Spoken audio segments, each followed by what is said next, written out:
All right, I wanted to make a different video this time generally about the future of dating. These are my predictions, things that I'm seeing. So let's just go. Let's start off. So this is like my predictions of dating for like the next maybe 30 years, 20 to 30 years. So not too close, but not that far away. Um, could be 15 years, but let's just say 20 years, 20 to 30 years. So I think AI. Okay, so I believe the dating market will go from very external to very random, how it was, to very insular. Insular dating, match dating is gonna come back. Whether the use of software programming and or AI, we're gonna go pretty much. Like in the Google feed where it's optimized for you. You don't see um, or you don't see some of the news and some of the news or some of the YouTube videos, you just go, I've never seen anything like that. Well, that's because it's been optimized for you. So I think that with dating, I think we're gonna find out with very complex uh, determination. We're gonna find out how to match people with people that they're supposed to date. Um, I think the era of just matching people with just random people and they and the guys just keep paying memberships just to keep getting rejected. I think that business model will eventually end. I think most men are not gonna come up and be fooled into that, into paying, constantly paying just for a like, just for a wink, and then thinking they have. I think eventually every guy's gonna get the deal that it's not worth it. So as we saw with Bumble, where it said women make the first choice, and now there's not enough things happening. There's not enough memberships. So now they're saying, okay, guys, now maybe you guys should make the first choice because this is desert going on. So, eventually men are going to wake up and they're not going to come up to these apps anymore. And those kind of apps can only last so long. So I think we're going to come up, well, either two ways. It's going to become like either a method and it could be both kind of apps. So I see an app where it's kind of like a virtual world where you kind of run into someone and maybe you're too shy to meet them in real life, but in the app you say, oh, I ran into you in the store, and you have like some sort of little avatar, kind of like yeah, some sort of little avatar, and then you could talk to them. um it's like some sort of, yeah, everyone has their own avatar, everyone has their own little character, but you kind of see them in real life, so it's kind of like interacting with people in a virtual world, like a virtual kind of world, virtual world dating, where you're kind of mimicking the old times, perhaps. That's one possibility, but I also see another possibility for people that are serious, especially people if they want to pay up and find a match. I think it will be very well reserved. These complex engines, especially at least for the rich. I think they can find some sort of I bet you there. Even I can probably create some sort of rules where someone's tone, the way they speak, the way they act, the way they sound matches someone else's or complements someone else's, and I could tell they're a good match.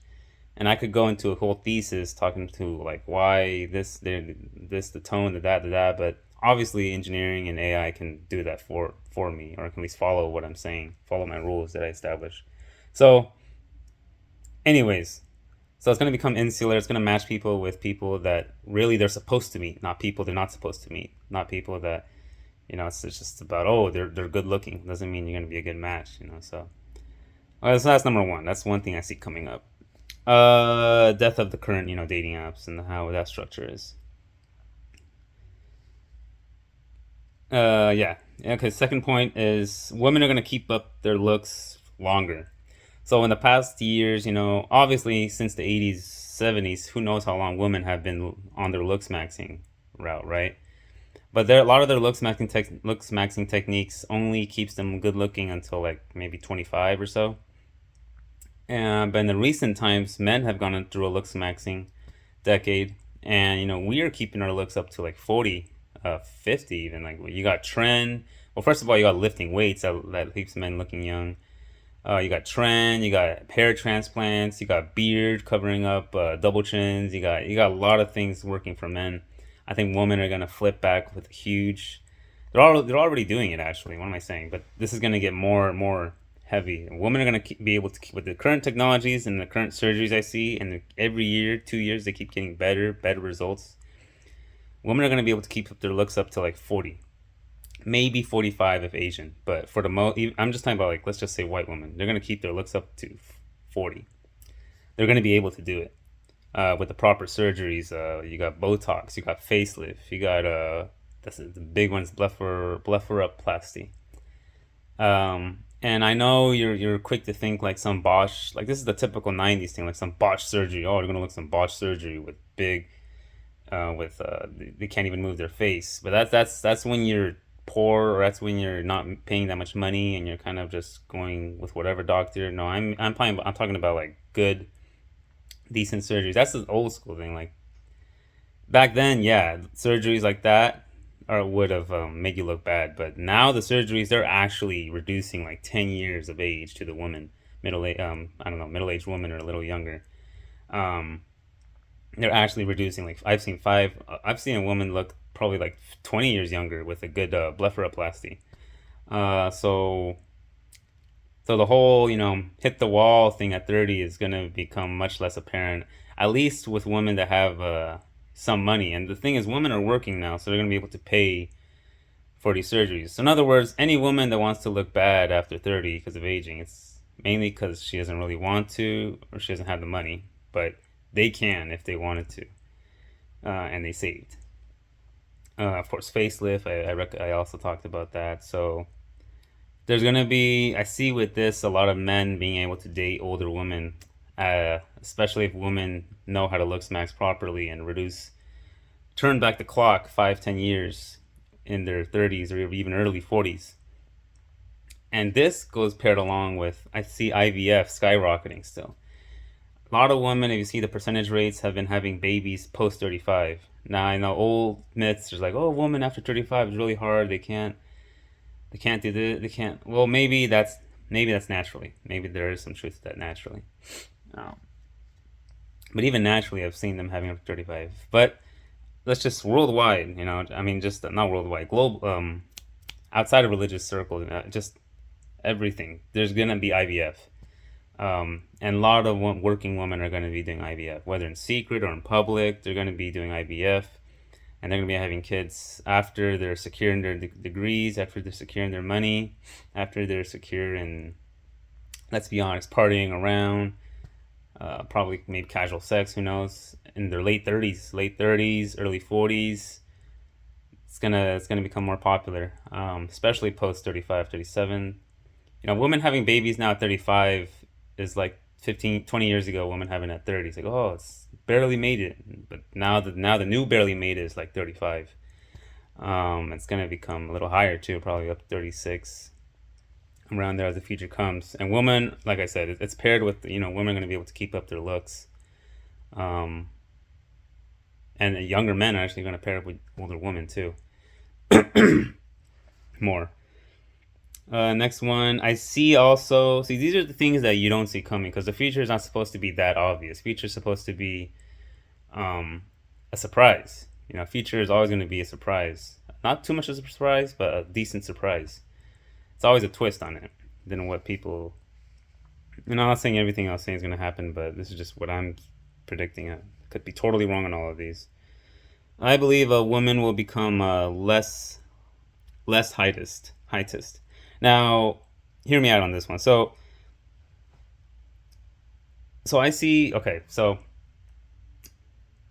I believe the short man, taller woman dynamic. I believe is going to increase. Why?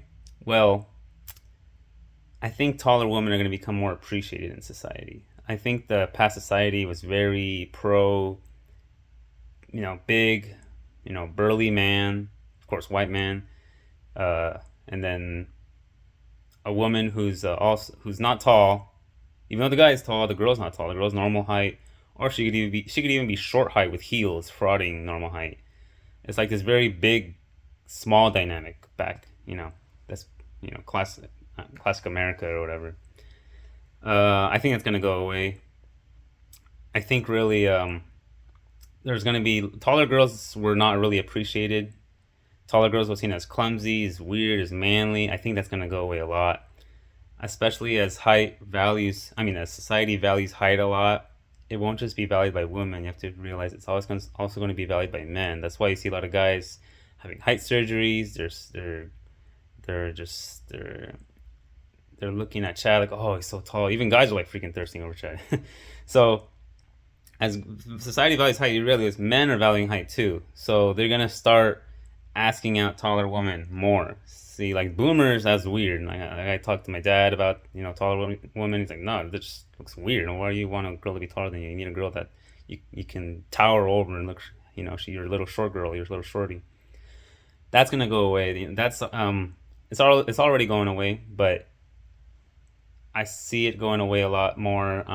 Taller women are going to be more appreciated. They're going to be more seen in the spotlight. They're going to be more in the movies, and they're not going to be paired always with a taller guy. They have to realize a tall girl, for her to feel taller, the whole glamour of the tall girl is that she's taller than everyone, even the guy. So guys are going to start asking out taller girls more. Taller girls are going to feel more feminine, and eventually taller girls are going to stop waiting for massive men, and they're just going to go, hey, why not? And you're going to see a lot more short guy, tall girl couples, and it's going to become more normalized. And at the very least, it won't be short guy, tall girl. It'll be like same height couples. There's going to be a lot more short guys just dating an average height guy, average height girl, as the short girl is probably dating a much taller guy. So in other words, the breeding out of the race of the short gene is we're still in the process of breeding out the short gene. Eventually, will be where the Netherlands is, where it's like women are like a woman will say, "Oh, I'll date my height," but you have to realize their height is already pretty big a lot of times. So we're not at that stage yet. I don't know if we'll ever get to that. I mean, it'll be a long time. I might be dead or whatever when we get to that stage because of all the immigrants. Poor immigrants keep coming here, and the height keeps on meddling. But no, but eventually, just globally, but let's just say America, the breeding, especially in America, the breeding out of the short genes is going to continue. Um, but this time it's not going to be just the woman. The men are going to participate as the woman let the gates open for short men. For short men.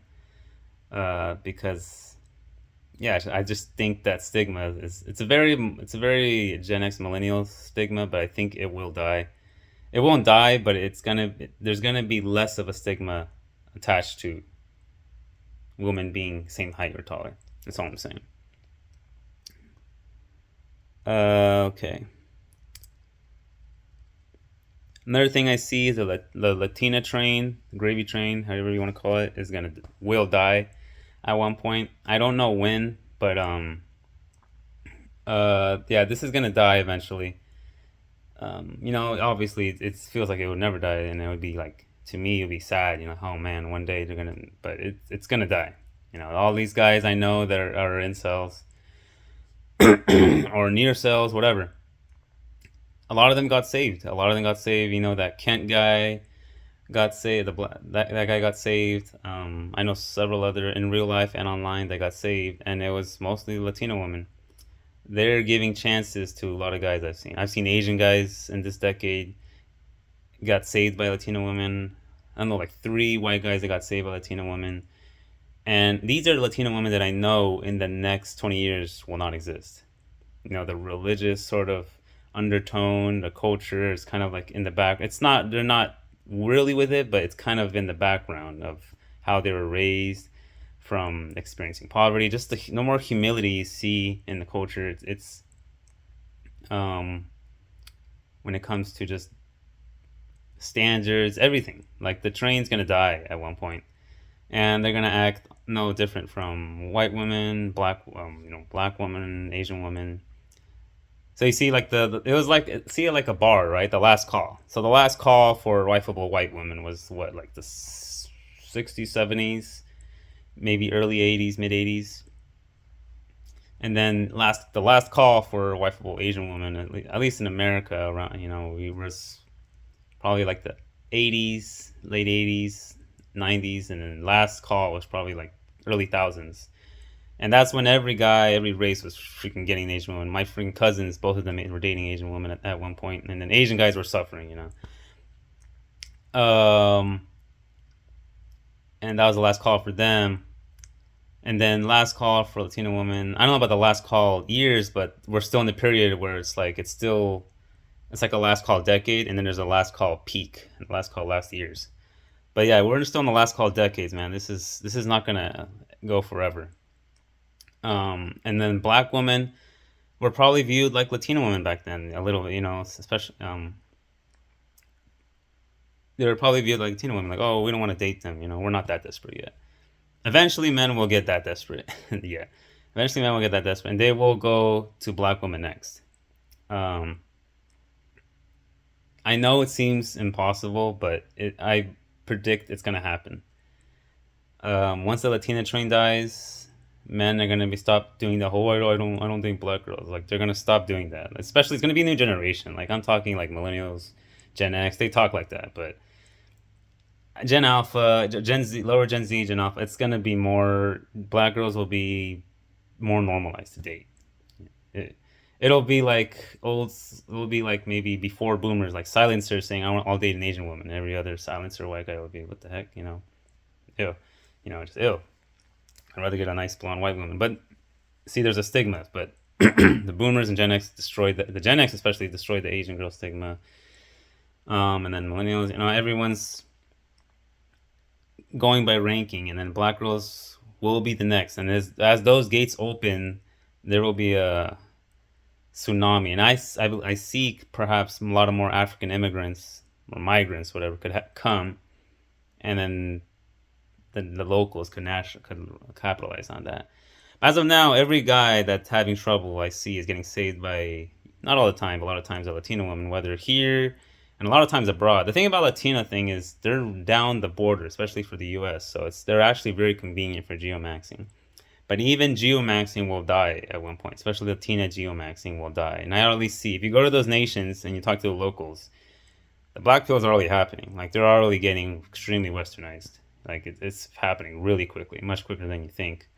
So, the next stage, eventually Africa geomaxing might be over, but that's so long. But for now, like, yeah, the Latina train eventually is gonna die, and the guy's gonna have to go to another group.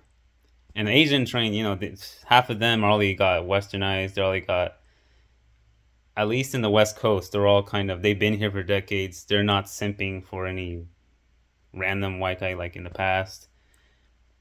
A lot of them are dating their own, so maybe in like some small city in Tennessee where they're made fun of, the Asian girl might simp for some random white guy, but not in a lot of the states. They're already here for some time, so that train is already kind of over. For especially for interracial, for guys that need to be saved, and they go interracial. That train ran its course. Obviously, the white girl train that was many decades ago. So those are my predictions for the future of dating. Let me see if I missed anything. Um, yeah, I mean, the only thing else I can think of is like men looks maxing will get less stigmatized.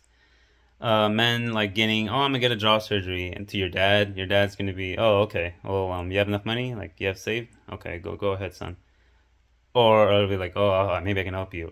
It'll be less stigmatized. It'll be like getting a car. Like, okay, I'm gonna get a jaw surgery, or I'm gonna get a nose surgery. I'm gonna get a cheek reduction surgery on the point. There's gonna be a lot of less stigma, and when it comes to surgeries for men, um, and women. I think society is gonna value looks a lot, especially as money is just very normalized. A whole other prediction is that the power of money can come back, especially if the income inequality keeps growing and growing. We could pretty much go back to how we were like a century ago, and then no one has money for surgeries, and then where everyone stops trying, all the whole looks maxing, all the comfort of America goes to rot. But that's a whole other avenue this can go to, but I don't see that happening. Anyways, that's my predictions.